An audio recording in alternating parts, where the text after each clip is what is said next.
Hello, and welcome to Radicals in Conversation, the monthly podcast from Pluto Press, one of the world's leading independent radical publishers. I'm your host, Chris Brown.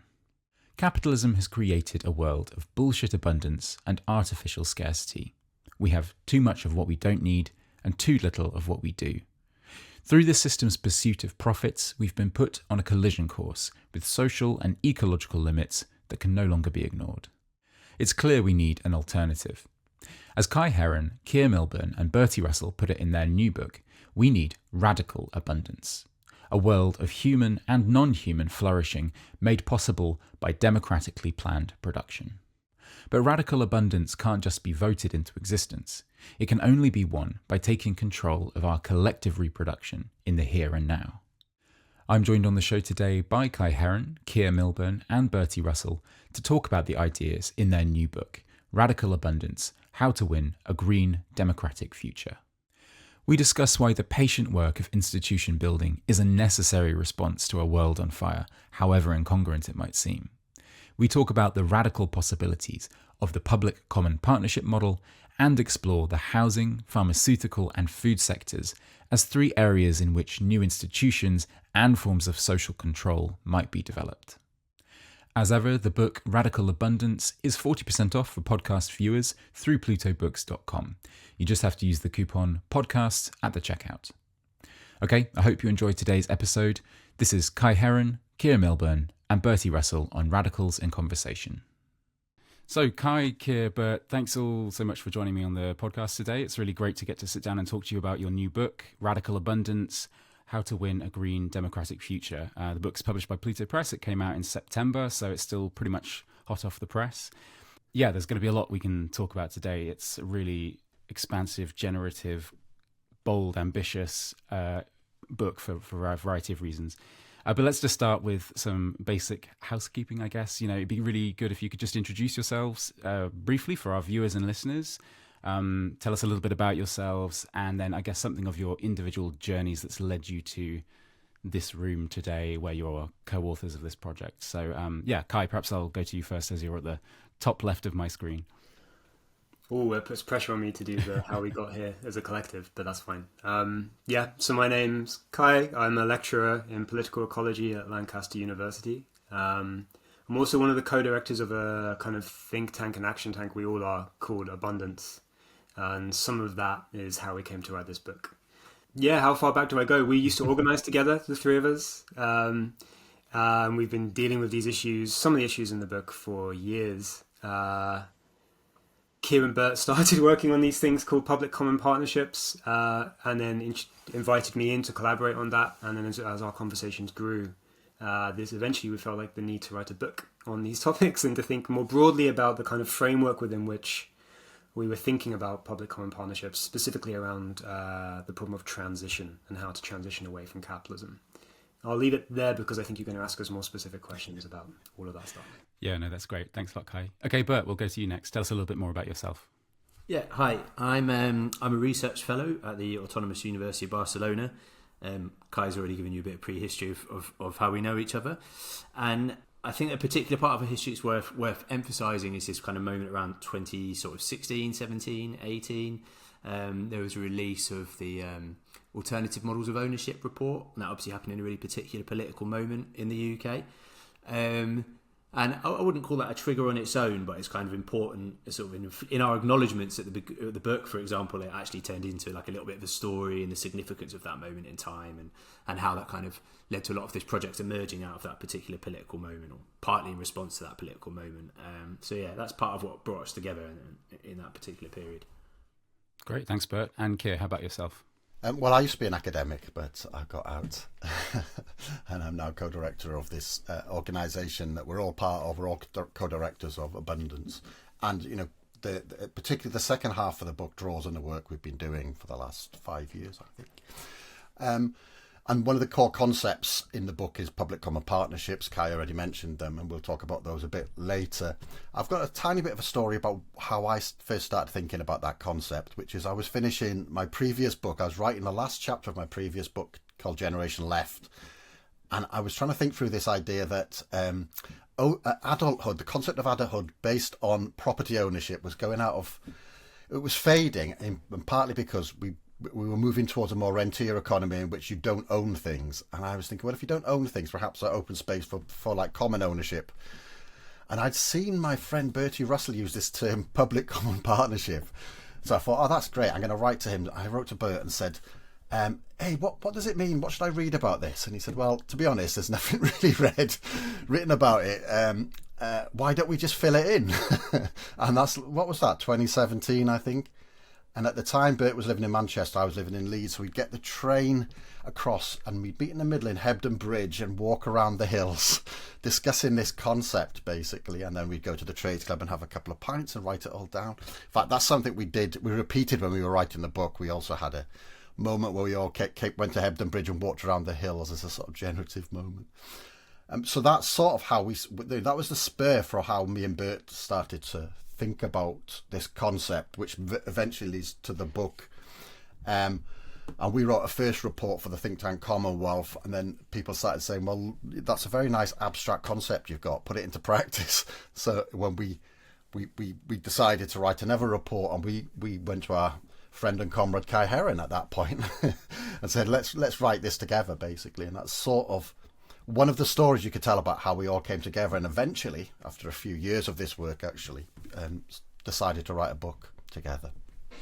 To pick up on that, it's funny when you rehearse these prehistories, how much of that like firmly explains where we are today with the work, and I think you can see it in the book as well. And Keir, your fantastic book that you're referring to that you wrote before Generation Left was very much a sort of an analytical account of like, where are we today? You know, what's been happening to us? What's our place in the world? Like, what's this mean for the kind of comparative class compositions that have or haven't been taking place, and so on. And like at that same period of time for me, around 2016, 17, there was obviously a much broader sort of radical municipalist or new municipalist movement that was taking place, and so I was putting a lot of focus on what's happening, what are the ideas that are taking place, like what are the strategies people are attempting to develop in these different movements. And it was at these kind of two different trajectories, like how can we see movements trying to find ways to think and organise differently, what ideas are they drawing from, and how do they turn this into practice. Like bringing this into a conversation which is like what's happening to us in the world and how is the world changing. I mean, it's these intersections, and then what can we do about it in the context that we're in. I think when you bring together these different narratives and these different foci, you can really see why that then lands at where this book is today, and the kind of the general shape of the book, I would say.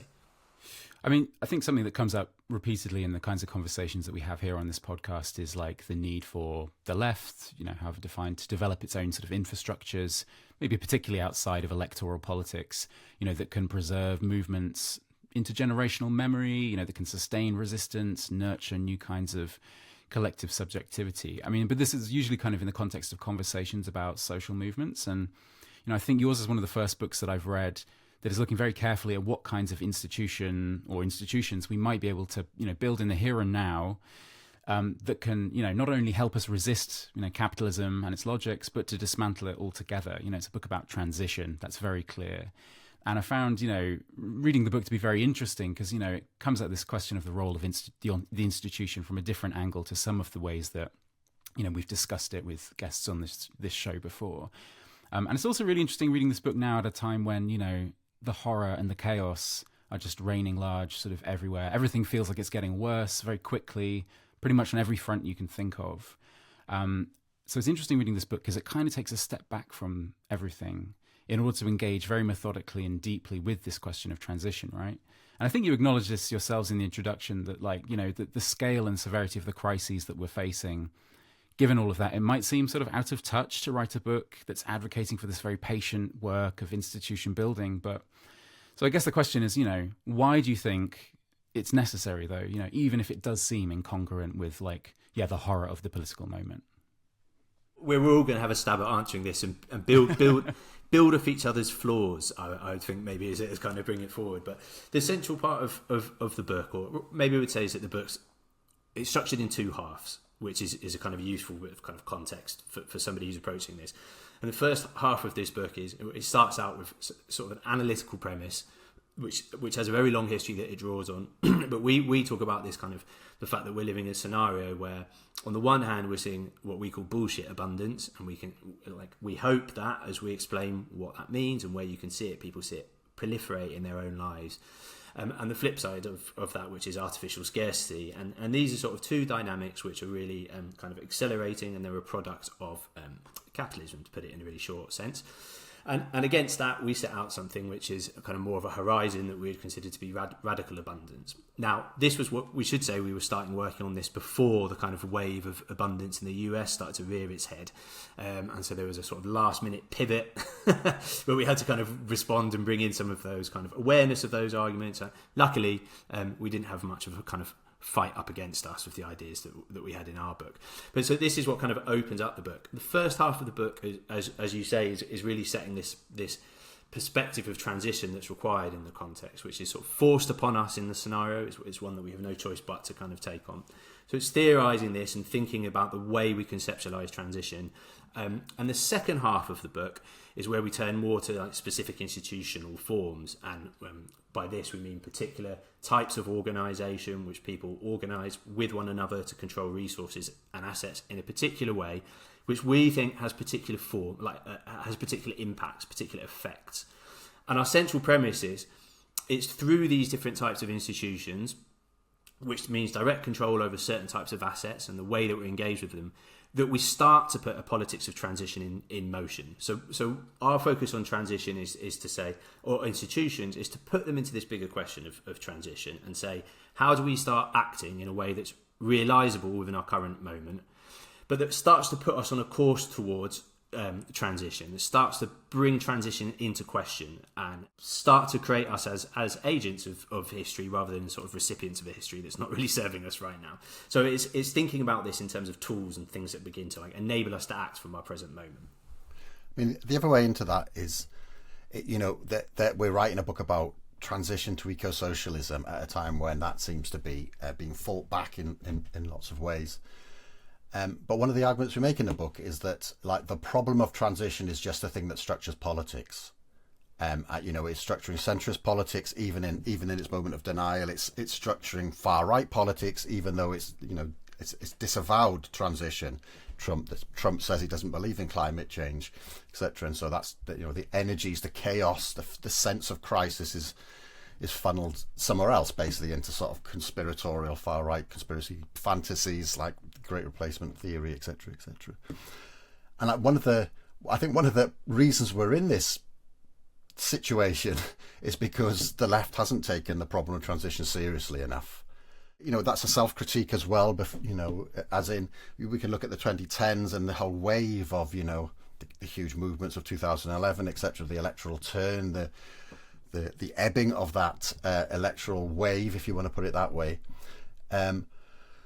And so one of the arguments is that, like, we have to do this. We have to take transition seriously, and if we don't, if we construct a politics which isn't aimed at eco-socialist transition, then it just means all of our projects are going to be subsumed under somebody else's politics of transition, basically.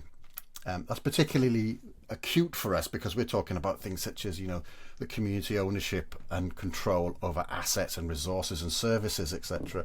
And there's a big trap set up there by the Conservative government of David Cameron around the big society, etc. That's gone out of favour a little bit, or rather it's got an extremely racist conspiratorial fantasy sort of gloss over it by its chief proponent Danny Krug, who's taken a really far right turn. That's our idea. We have to do the transition. It's also this argument, the transition has to start now. It doesn't start after a left government or after a revolution or after a rupture. You have to start it now, basically.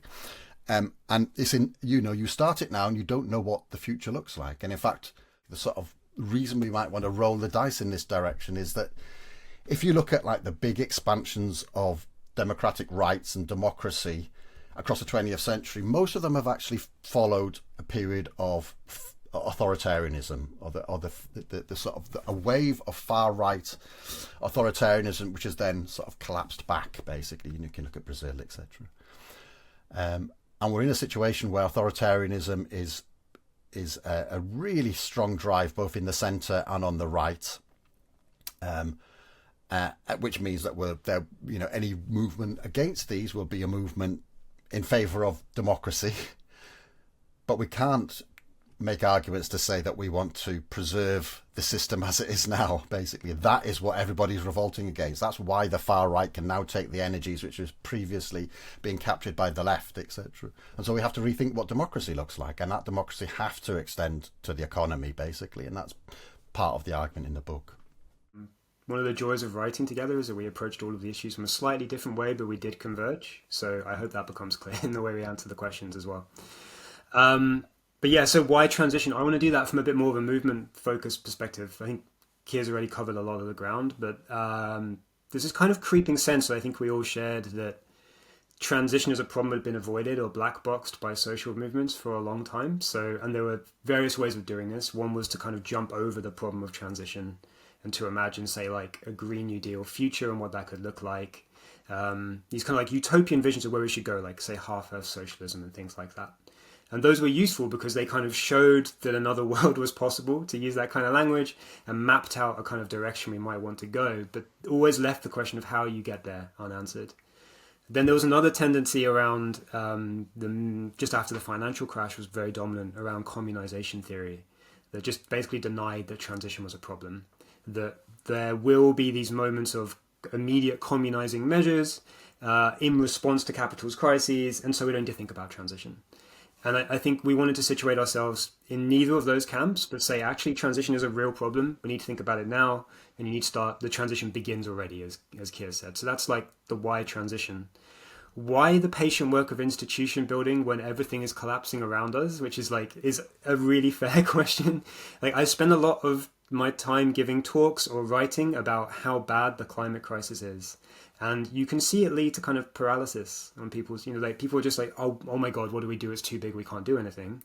Or you get stuck in kind of habituated ways of organizing, is the way I tend to think. So it's like, let's just demand that the government acts, right? When we know that the government won't act. So we do these massive marches and nothing happens. So we need other ways of responding to this crisis. And we kind of introduce a wager on institution building based on experience where that has worked or has been useful in the past, right? So one example that comes up a lot in the book is Venezuela. And Venezuela's communal form, Chavez passes the communal legislation several years before anyone moves into using communes to reproduce themselves democratically. What happens is a crisis because the oil prices collapse. So the state can no longer fund public services. And into the breach, the commune steps in as a way that people organize themselves, right? So in a way, the patient work of building institutions now, we hope, democratic institutions for planning, put us in a better place for crises as they come. So there's that kind of wager in the book as well. No, it's really interesting. And I guess one thing that comes up very early on and then is a theme throughout is like when you're talking about or critiquing maybe some of the shortfalls of, the movement of the squares, left populism, these kind of, I guess, tendencies that we've seen in the last, period of time. What they don't feature necessarily, or don't feature both of, perhaps, is these things that you consider to be like invariant features of transition that are really sort of non-negotiables, i.e. the building of popular protagonism and contested reproduction, building spaces of contested reproduction. So it'd be good to like unpack these sort of a little bit more. I mean, you've already mentioned Venezuela there because you also like, you talk about those two main tendencies of, post-financial crash, left movements. But you say that's also, that might be the narrative that we have, but it's also not a total sort of fair account. I think you have like 5 examples of which Venezuela is one. I also want to take a quick step back and just talk a little bit about a bit more about bullshit abundance and artificial scarcity, right? These defining features of capitalism and the society we have today. Because I think that's all very intuitive to people. It's something they'll recognize, but it'd be still nice to kind of explore some of the, the ways in which bullshit abundance appears and how it's in this kind of duality with, or, dialectically, related to this idea of artificial scarcity. And then maybe we can talk about some more of those necessary facets of transition. So, yeah. So I'm glad you said that it's intuitive. And we got that feedback quite a lot. So people read the first chapter and go, well, yeah, Like, and I think that's partly because the people reading the book are, on the left, broadly speaking, and so they're like, yep, this resonates with the way we're thinking. But we tried to write that chapter so it doesn't just speak to people who are on the left, and it doesn't start with explicitly, say, Marxist language, but instead guides people in so that the next chapter hits you around the head with the Marxist theory, and you're kind of ready for it because you've been primed by the chapter before, right? So we're not the first people to talk about artificial scarcity. I should make that point. It's used a lot in some ecosocialist literature and is also used in degrowth literature. The thing we sort of add is this idea of bullshit abundance.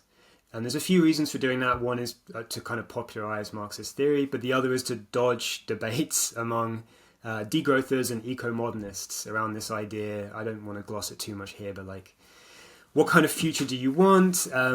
Eco-modernists always say that degrowthers are trying to take stuff away from the working class, and degrowth says, no, we're not. We're trying to have a different future, blah, blah, blah. What the idea of bullshit abundance was meant to point out is that capitalism might produce an abundance of some stuff, but the stuff it produces an abundance of isn't necessarily the things that you want.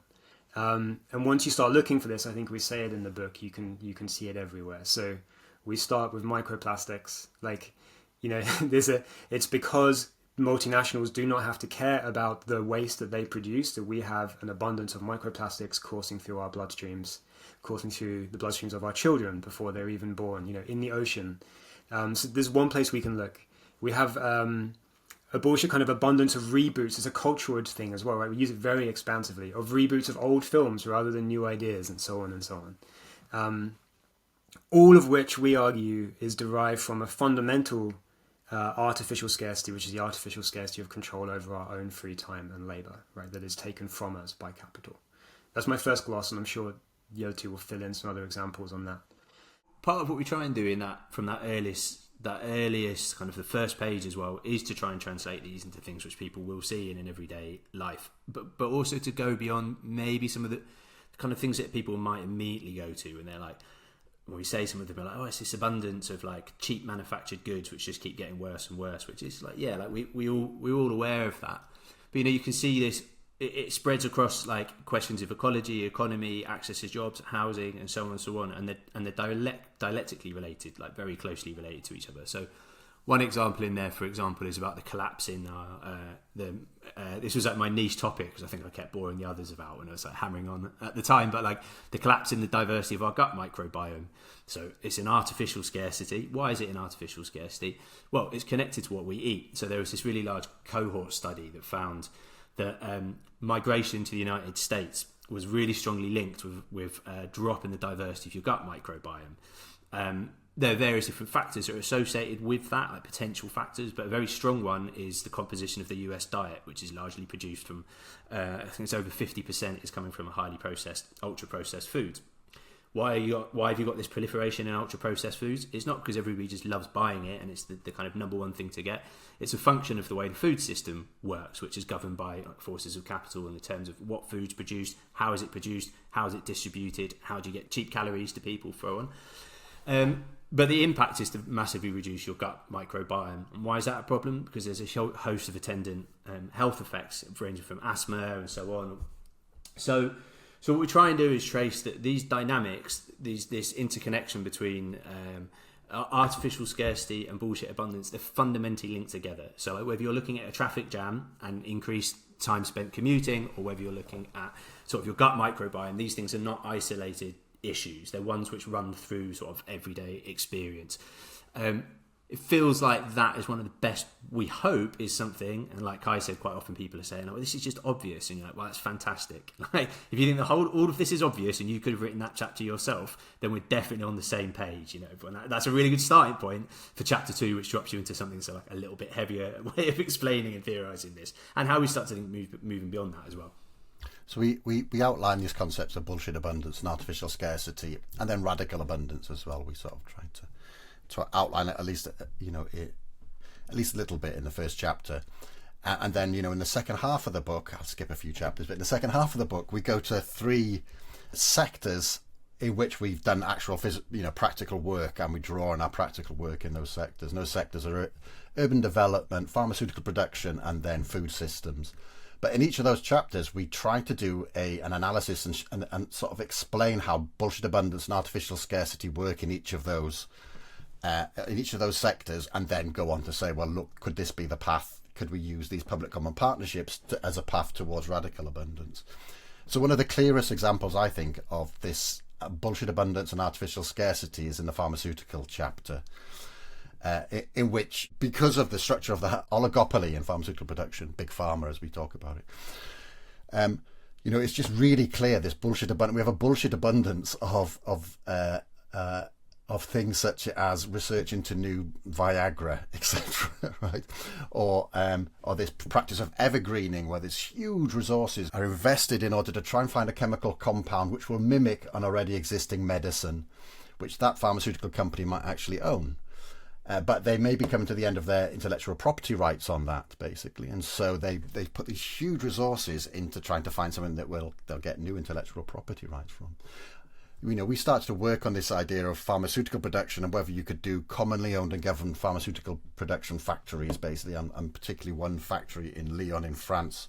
And we were invited into that by this network of primarily pharmaceutical workers, pharmaceutical researchers quite often, some retired, and then sort of health activists and people who work on the commons, etc. And their spur for developing this project was... There were a couple of things. One was the intellectual property rights on COVID vaccines, which probably killed at least a couple of million people in the global south. That's a moral spur, isn't it, basically, to make you want to address this problem.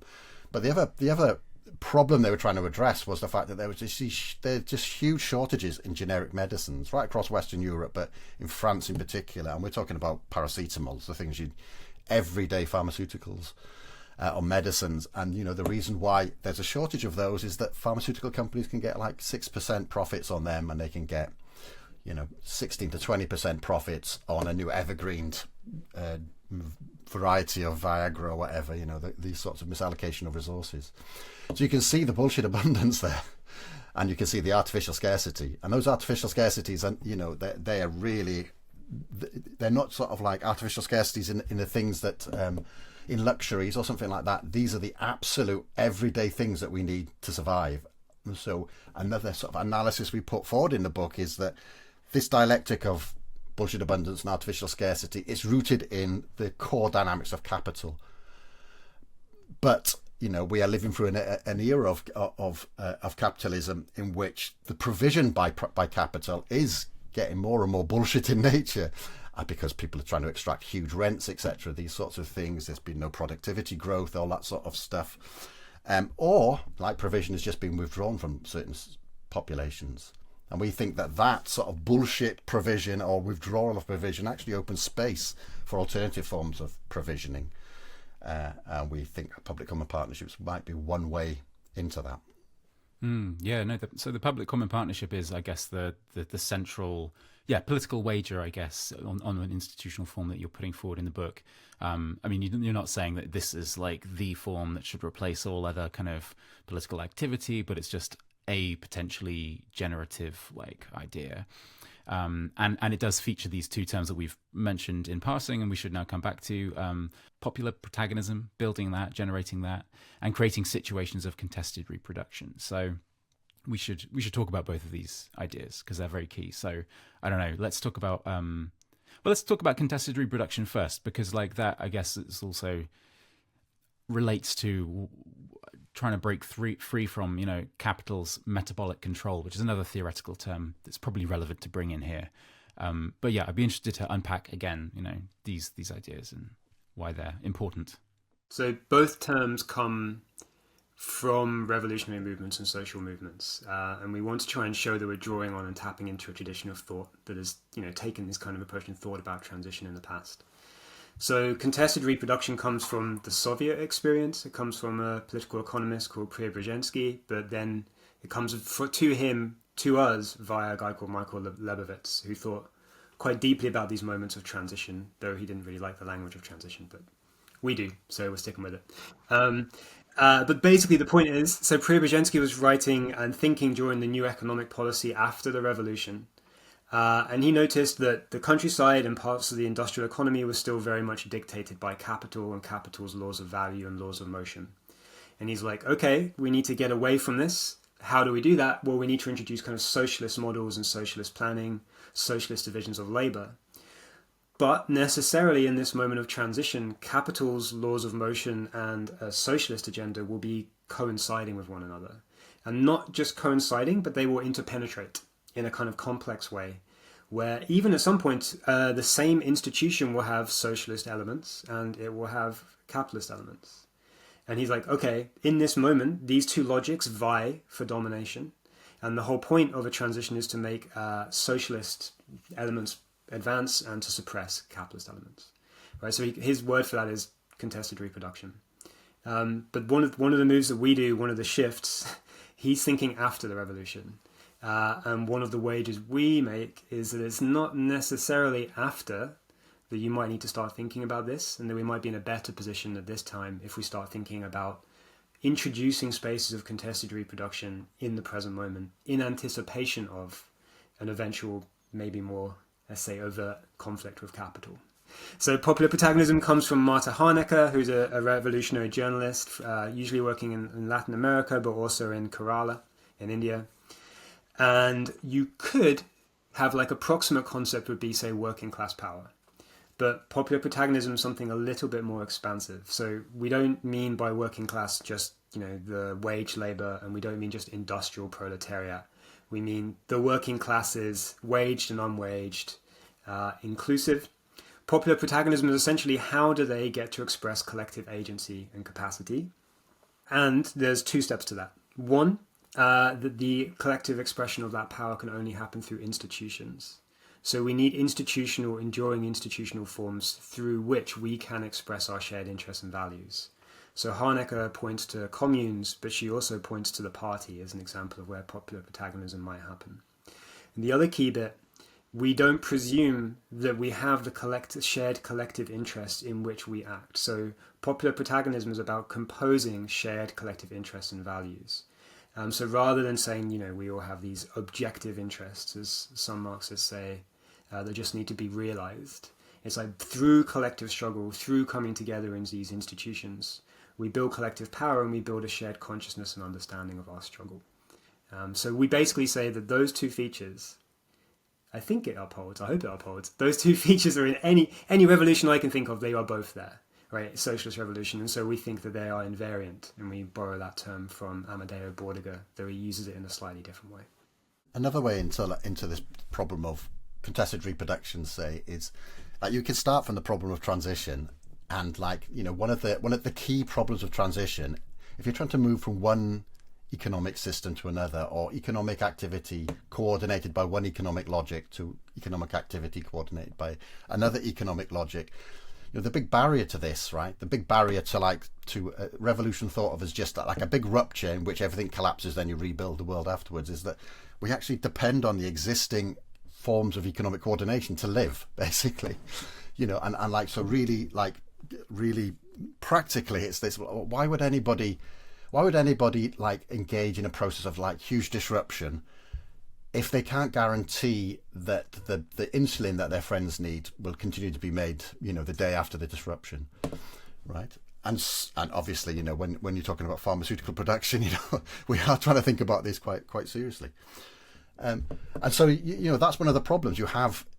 If we rely on the existing system for what we need to live, it sort of presents itself as a necessity that you have to build up at least some of a contrasting system at the same time. In some sorts of ways, you're going to have to live through a period in which there are two economic systems governed by two different economic logics existing at the same time. They will always be in tension. And, what we're trying to do, or our imagination of how transition would go, is that, we try to cramp and limit the amount of economic coordination that takes place under the logic of capital, and try to expand that which takes place under the logic of, we call it, a communal logic, or the logic of democratic economic planning, really, is what we're trying to do. Democratic planning from below. we're trying to expand the amount of economic activity that takes place under that logic, and eventually you will come to a position where that will become an overt contest, basically, and one will subjugate the other. It's just, like in my head, it just seems like almost like a given of any process of transition, really. And then the popular protagonism thing. One of the concepts we use in the book is this idea that like what's necessary to do now is not possible. And we can talk about that in all sorts of ways, basically. But one concept that Bert likes to use, and I'll just nick, is this just like the complete necessity to take control of existing fossil fuel reserves out of the control of fossil fuel companies. Like, it is just objectively necessary to do that, because otherwise, we're looking at a world of like 4 degrees raised temperatures above pre-industrial levels, etc., and that the consequences of that are pretty much unfathomable. It's just it's as near as you can get an objective social necessity. Utterly impossible to even think about doing that today. Do you know what I mean? A constrained conception of social and political possibility just makes that impossible. It's a gap between the necessary and the possible, and the only way in which you can increase what is socially and politically possible is to increase popular protagonism. It's to increase people's ability to understand how they fit into the world and then act upon it, basically to make themselves the collective actor in history or their lives. That's the only thing that can really expand political and social possibility. Yeah, I might give an example, if that's all right. As an example that we find kind of lands quite well normally, and it's very politically salient right now. It's specifically to do with the future of Thames Water and kind of contesting what the future of Thames Water looks like. And it's pretty, I think it's kind of well known that sort of like popular opinion is very much in favour of taking water, not just Thames Water, but water in the UK, into some form of public ownership. But like, what that public ownership actually means tends to be left as a bit of a black box, and probably in most people's heads it doesn't amount much further than saying sort of owned by the state or state property in some sort of way like this, right? And our sort of initial response to that is frankly anything other than being owned by sort of large asset holding corporations would be a good step forward. But our question would be, how do you look at this situation of water and think about what it would mean to actually build forms of social property around this? And when we talk about public common partnerships in the book, what we're trying to do is design a certain form or a certain way that you can start to construct social property, which so PCPs are a particular way of thinking through the way that you construct social property, and social property is one of the ways that we think about embedding both this idea of contested reproduction and also this idea of popular protagonism. So what does that mean when you talk about something like Thames Water or the future for what Thames Water could be if we go beyond this simple dynamic of leaving it in private hands or have it taken into direct control by the state? Well, the extent to which we bring it under a form of kind of collective or kind of communal ownership is not just a question of who owns something, who owns sort of assets, but it's also about the extent to which some sort of communal collective logic can actually become the sort of dominant mediating force that shapes the decision making of how that organisation works, which in this context would mean bringing water into some sort of collective ownership. Whether that happens with the state, through the state, or completely outside of the state becomes a question of tactics in many ways and what's politically realisable, rather than it being a definitional issue from the outset.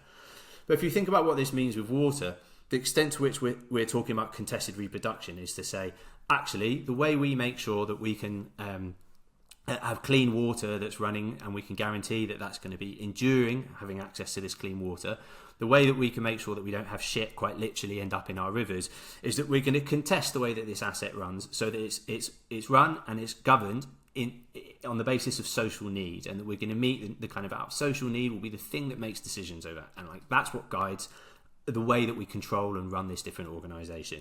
Now, you can't do this. Keir already mentioned this is not black and white. We don't all have identical interests. This is something which has to be worked out through sort of democratic processes within an organisation, within the design of a future organisation. Let's call it public water in the way we think it. Social property, a model of social property. I think that first step's quite easy to imagine, which is this is not a very easy thing to achieve. It's not just like this is a popular organisation and this one's not, but it's something that's going to be sort of like quite literally you're contesting the way this organisation will work, and you're contesting the environment within an economic environment that it's operating within. But the thing you can add to that is to consider what would it mean for an institution like this to be a tool of popular protagonism. Another way of putting that might be like, how does an institution like this help us contest and fight over other issues within society? Like, how is this a political tool in that sense? And a really good example would be something like data centres. And we know there's an attempt to increase and expand data centres in the UK. Why is there an attempt? Which need a vast amount of water for cooling, right?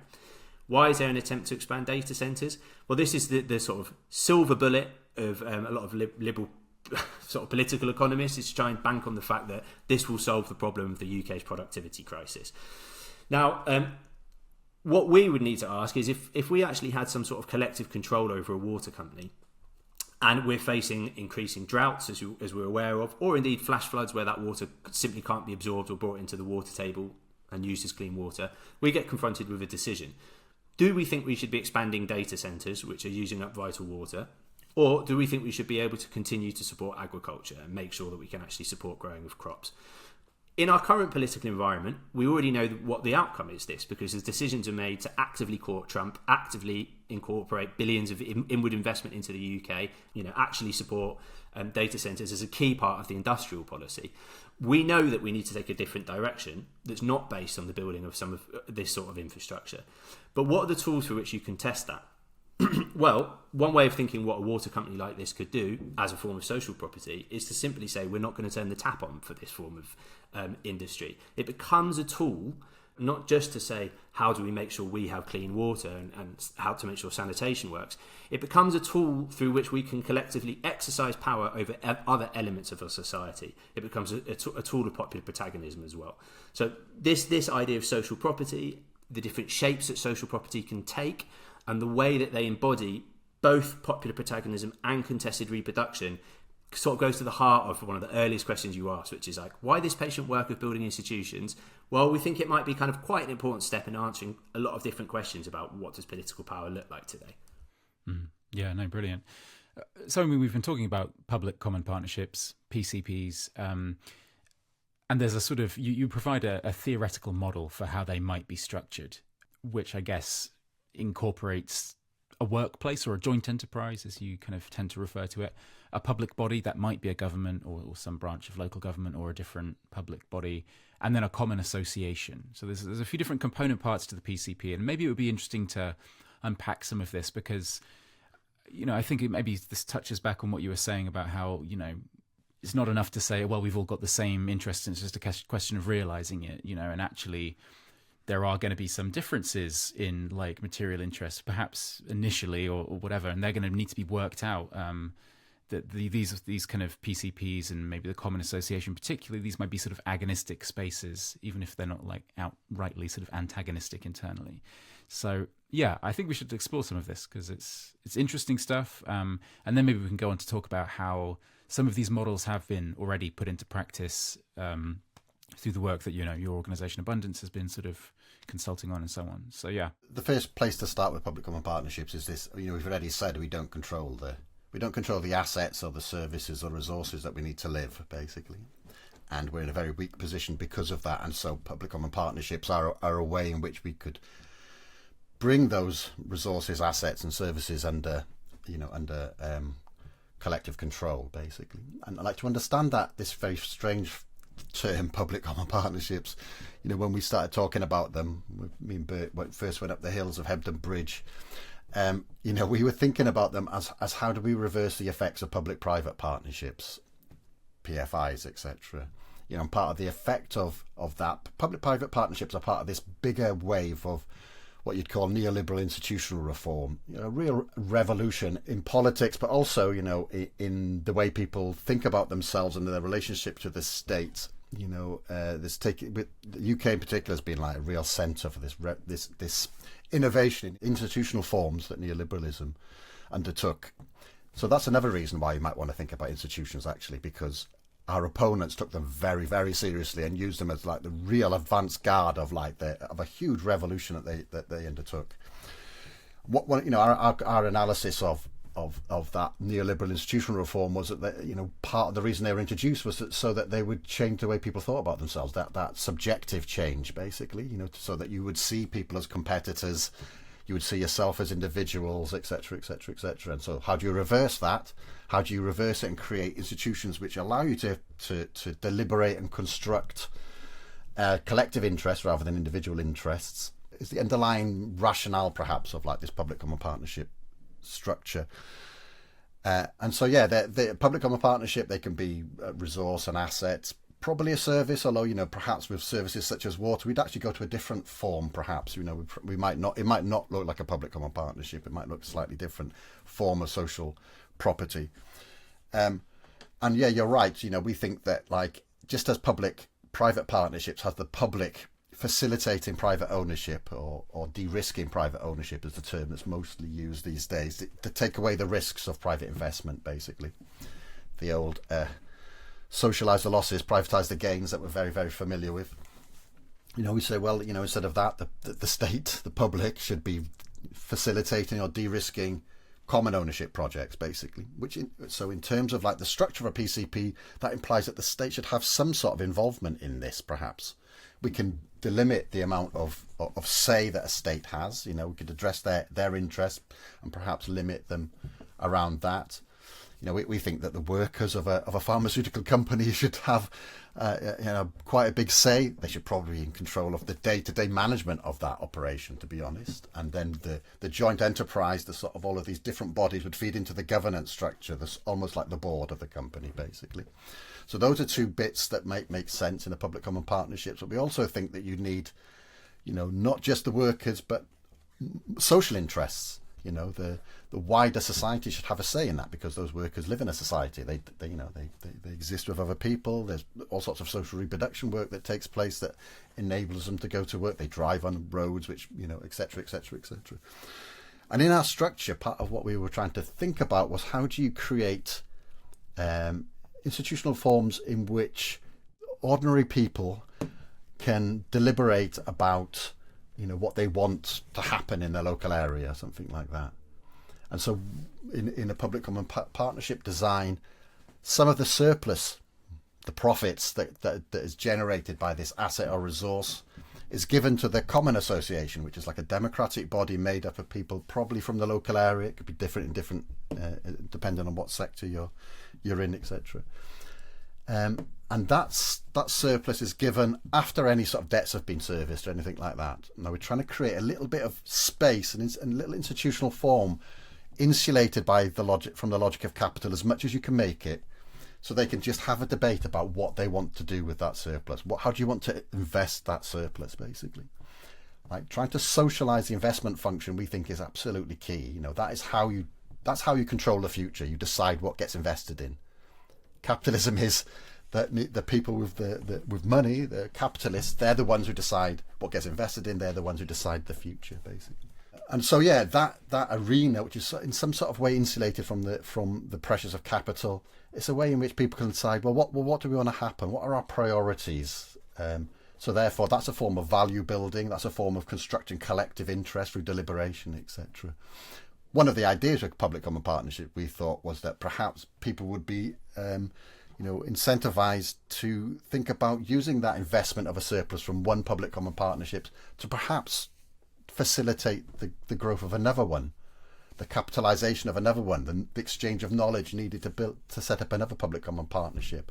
Perhaps that public common partnership will also produce a surplus, which will go to capitalize or help facilitate another public common partnership. And so that's the self-expansive dynamic of the commons that we're trying to build in to combat the self-expansive dynamic of capital. Yeah, I just wanted to pick up on it really briefly, a nutshell of what you said there, Keir, which I think is really important to hold on to.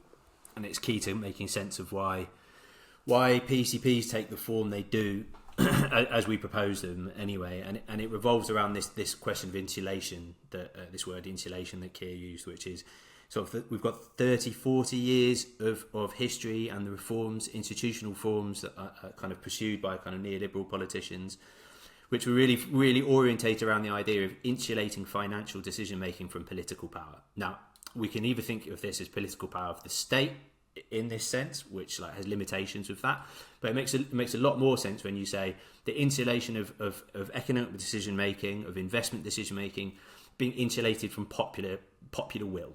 right? So like when I'm saying democratic power, like when we say democratic power, we're talking about like not the state acting per se, but the collective will finding a way to kind of articulate and make those decisions.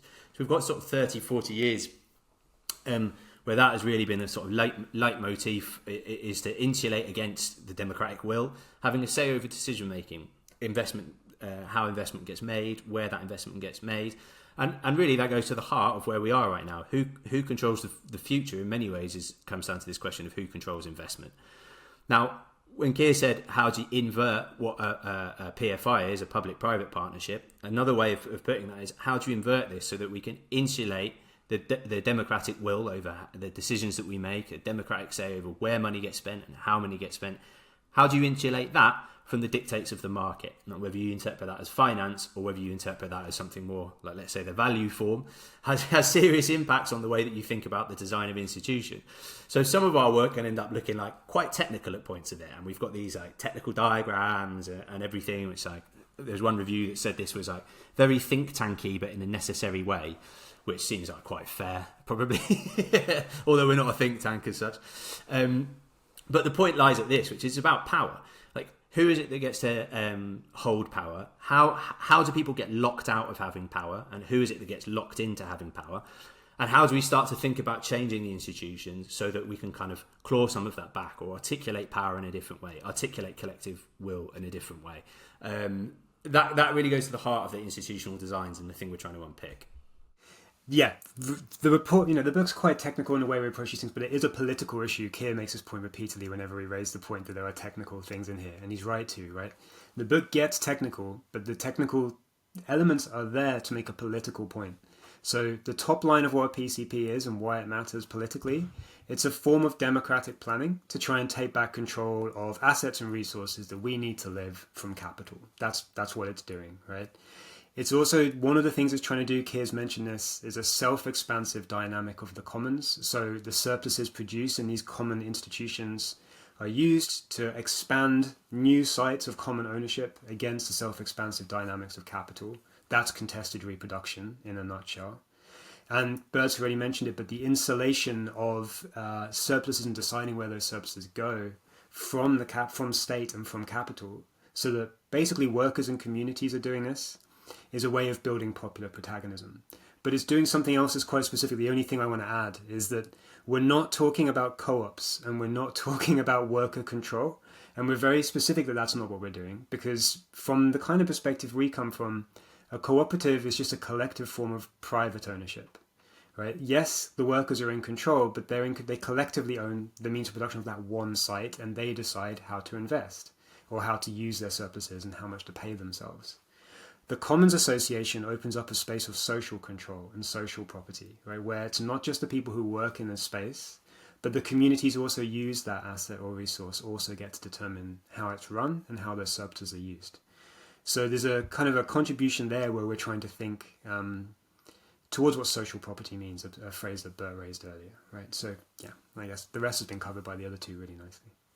Maybe that moves us quite nicely on to where you then go in the book, which is, to look at some sectors in particular where PCPs can be transformational, and the three that you've already alluded to them, but, urban development, housing, pharmaceuticals, and then agriculture.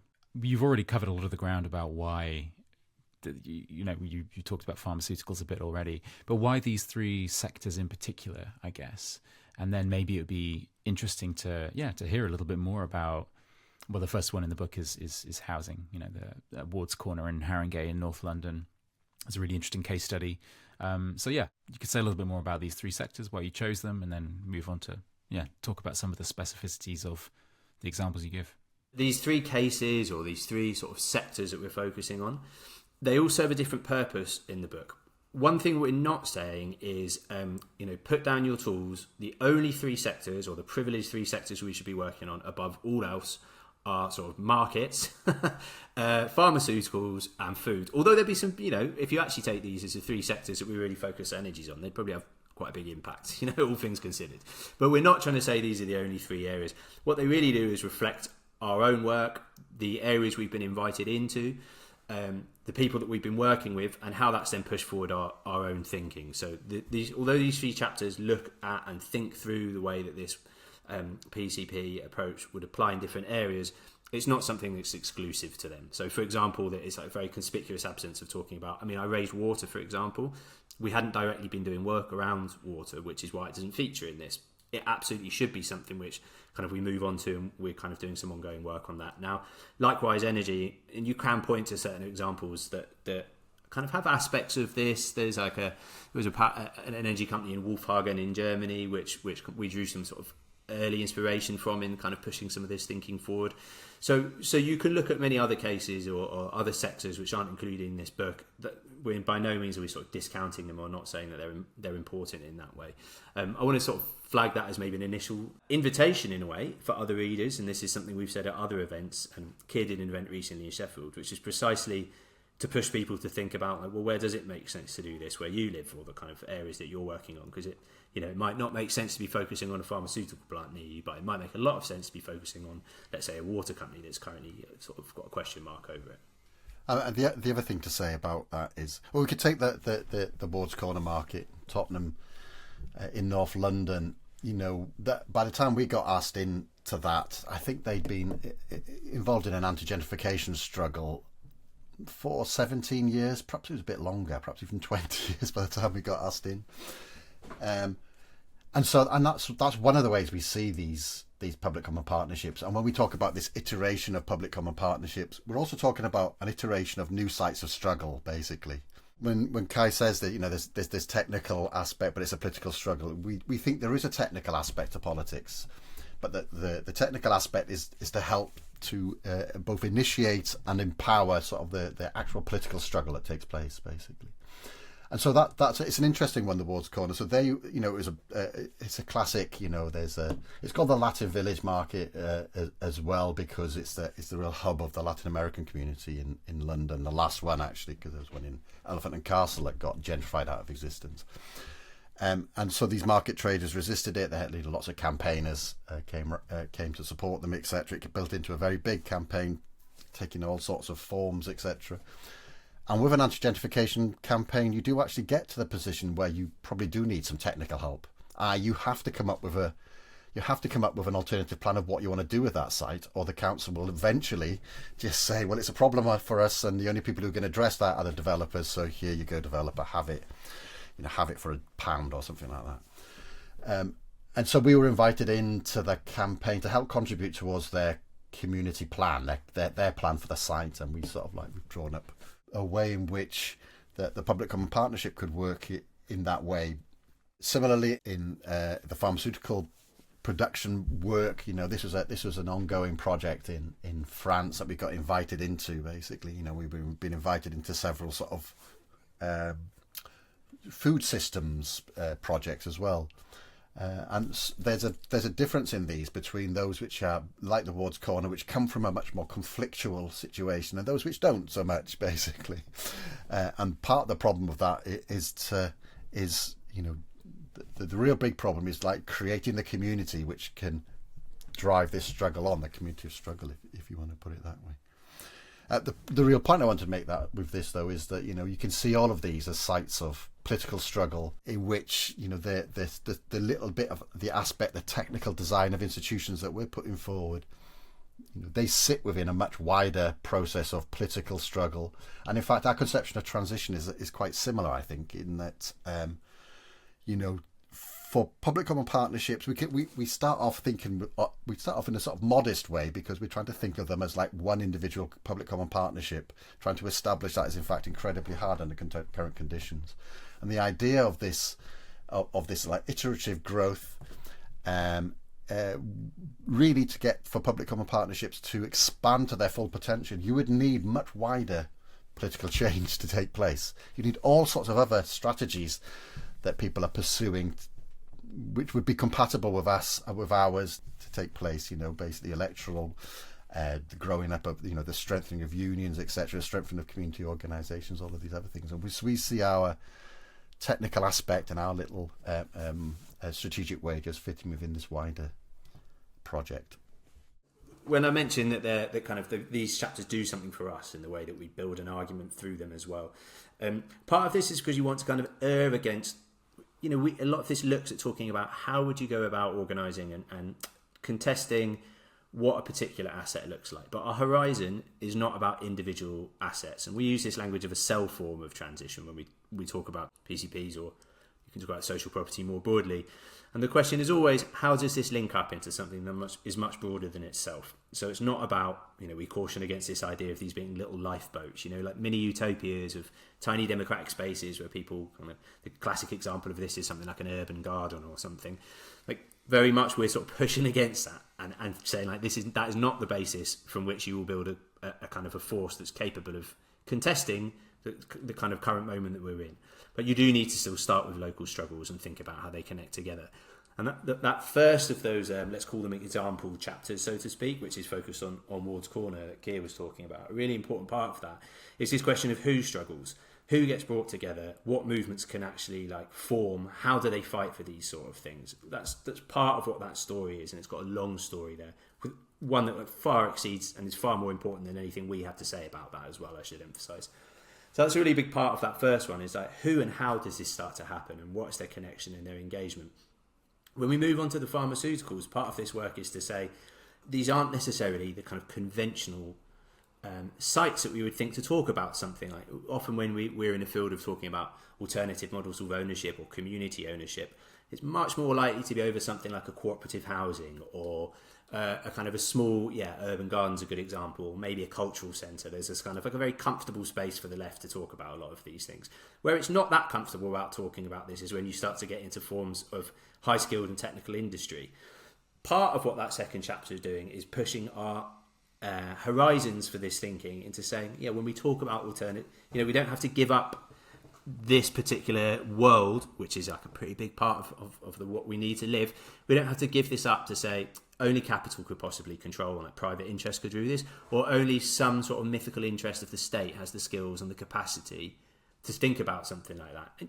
Maybe if it was different, it could have been about steel or something different. That's that chapter, but it's to shift our thinking out of a lot of these spaces which are quite comfortable spaces into thinking about different forms of production, control over different forms of production which are outside of our comfort spaces. But still, what that teases you onto for that pharmaceutical chapter is you can't talk about pharmaceuticals and just talk about an individual factory, because you're talking about supply chains. So as soon as you start doing that, you're thinking about entire sectors and overflowing individual sectors and how those happen and where power is within that. And that's really where the third of these examples, which Kai will talk about, the food chapter, comes into its own, because it's starting to really link through what are the specific realities in place that you can contest over, but immediately thinking about how that connects together, not just in terms of national systems of thinking about planning, but in the context of thinking about food systems as global challenges, which we kind of need to connect with. I think you've both picked up on something really important, and the more we do interviews and think about it, the more clear it comes to me that one of the things those chapters are doing is thinking about, it's acquiring the skills to take control of these sectors or show that you can think through these sectors as a problem as workers. So there's the traditional thing that companies will say when it comes to a green transition is that they have to be involved because they're the experts in their field, they have the knowledge. And the right answer in response to that is actually the workers run it, they know how it runs. But we also need the communities who are reliant on these resources and assets to also have a say and have some kind of a comprehension and capacity to involve themselves in it, right? So it's a kind of working through an understanding of these sectors across all three chapters. Chapter 1 then hones in on the issue of composing shared interests, recognizing that there are conflicting interests over an asset or resource. Chapter 2 thinks about this across sectors and the complexity of pharmaceuticals. And then chapter 3 ultimately ends up in national planning, but it does a few other things as well. So I'll talk through those. So chapter 3 of the back end of the book, that is. So the food chapter, so this is the only one that we haven't actually done work on in the past. So we were invited to Ward's Corner. We were invited to think about pharmaceutical production in France. We had lots of conversations about food systems, but we didn't really know how to break into the food sector in the UK and think about it as a space for social property. But the opportunity comes, we think, when you look at these things called council farms. So council farms are publicly owned land that was established after World War I and then World War II. And the idea was that people coming back from the war would be able to go to the countryside, have some land, build up enough capital, and then buy some land of their own and become farmers. This never worked because of the value of land, so they couldn't get off of the farms. And yet many councils still have these council farms. And so since they're not working, they just say, well, we'll just sell them off, right? We'll just get rid of them. We'll give them to private capital. Inevitably, that then becomes either like a monocultural farming system, or it's used for housing, or it's used for carbon credit systems and things like that. So there's an opportunity here, an institutional opportunity, right, of this public ownership to take it over and do something different. And we kind of take inspiration for that way of looking for opportunities from the MST in Brazil, so the Brazilian Landless Workers Movement, who there's a bit in the Brazilian constitution, and I wish we had it in the UK, that says if land is not being used productively, then you can just jump onto that land, use it productively, and it effectively becomes yours, right? We don't have that. We need other opportunities. So the argument is council farms might be that opportunity. Once something's taken over into common ownership, then we wanted to show that that can also enable other kinds of transitions. So it's not that we would just take over a monocultural food system, which is highly polluting, devastating for biodiversity, but it's that we could transition that towards an agroecological food system, which is where we need to be headed. And while the capital will never do this, because for the 5 to 7 years that you transition land from a monocultural system to agroecology, it's not productive at all.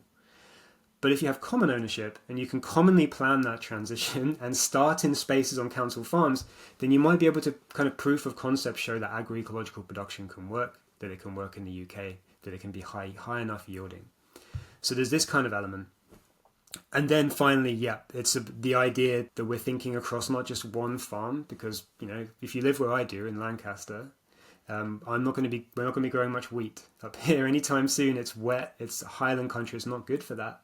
Lowlands of the UK is much better for wheat production. So we have to think geographically about where we can produce the food we need nationally, but ultimately food, where we end on that chapter, needs to be thought about internationally. It's an issue of climate justice and food food sovereignty. Food sovereignty is an international project. It's an anti-imperialist and it's an anti-capitalist project. So we try to take food sovereignty seriously in that chapter, theorizing from the very, one local farm up, how do you imagine that food sovereignty as a form of democratic planning through social property? Yeah, no, thanks, Kai. I think, I really found that chapter very interesting. I'd not even heard of council farms, and I think that's probably part of the problem, right? But I guess what you're also saying, like you mentioned the MST, the Landless Workers Movement, and, again, this is like something that comes through in the book, sort of, you're always looking at the sort of conjunctural, conditions in the particular place you're talking about. The MST is sort of, you can't just airlift that in. You've got to think of a different way in each of these kind of contexts where you're talking about. So I guess one thing I could ask to sort of round off is, you're pointing to these concrete examples in the book of where PCPs are being experimented with or could be experimented with. And I think I'm right in saying you finished writing the book sort of the end of 2024. So if you were going to sort of pen an updated edition, today, tomorrow, is there anything else that you would include or highlight, or that, the situation's kind of just changed a little bit? Yeah, any thoughts in this area? I mean, we did sort of like do updates of the book at various points. When Trump won the election, we thought, well, we need to emphasise that we actually ended up adopting Richard Seymour's disaster nationalist sort of framing for that. We thought we had to sort of like to bring that out a little bit more, basically, in our conjunctural analysis. And then, there was this book published in the US by Ezra Klein and Matt Thompson called Abundance. And they meant something very, very different to us, in fact. They actually meant sort of like this public de-risking of private investment, and some public investment as well. But their analysis of the reason why we didn't have abundance was primarily over-regulation. Basically, this you can see influence on Keir Starmer and Rachel Reeves, and that Labour's sort of idea that you need growth, basically, which did get us to that bullshit abundance thing. We had to sort of like rethink, how do we take that into account? And it did match very well with our bullshit abundance argument. Is if you want growth and the conditions of like extreme environmental constraints, what do you want growth of? Right? and that's why we need to look at the dynamics that drive and dictate growth, basically, and who controls investment, these sorts of things. So we already did do that sort of, oh, this has happened, we better reconfigure. Since it's come out, we've started to talk about public ownership of water for the 21st century, and how do you think about more democratic means, and that has led us to use the category of social property and social ownership much more than in the book. It does get mentioned in the book, but we've definitely been adopting that language more, and seeing public common partnerships as one form that social property and social control can take. I think that would probably be something that was incorporated a little bit more in the book, but I'm not sure actually. One thing that's just like, you keep thinking of a book when you finish writing it. So there's things that I'm working on or thinking about now, and I'm like, oh, I wish we could have included that. So I'll give some of those as well. But I guess one that we get quite a lot at the moment is the New Left Party, your party, and Zach Polanski, right? And the way we consciously wrote, when we started thinking about writing this book, it was like, how do we have a strategy or something that we can do on the ground right now in lieu of there being a party that we can leverage demands at? And so we think it works. So if your party completely collapsed or Zach Polanski lost the Green Party, we think this is a strategy that still can be pursued. But I think I would have liked to have done some more thinking around how it articulates towards progressive and popular parties. That might have been something we would have put in the conclusion. And then the other thing that we danced around a lot in conversations but didn't really make it into the book, and it's where my head is now more, is around things around like disaster and abandonment. So it's the way that capital is withdrawing from certain sectors. So for example, care work, a very difficult one in some ways to do a PCP around, because you don't want a surplus coming out of care work, right? And our model is predicated on that.